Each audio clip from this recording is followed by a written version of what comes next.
دنیا کی مختلف بیماریوں کے سلسلے میں بڑی بڑی کمپنیوں نے ریسرچ کر کے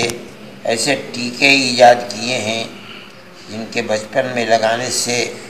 ہمیشہ کے لیے اس آدمی کو متعدد بیماریوں سے نجات مل جاتی ہے۔ ہمارا مشاہدہ ہے کہ آج سے 100 سال پہلے جس طرح کی وبائیں آتی تھیں، آج اللہ کے کرنے سے اس طرح کے علاج کی بدولت ان سے نجات مل گئی ہے، اور ساری دنیا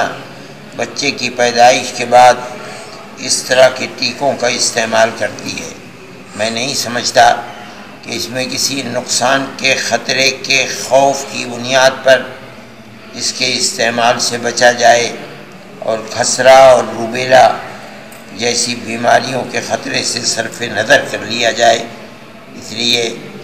میں تو اس کے استعمال میں کوئی مضائقہ نہیں سمجھتا۔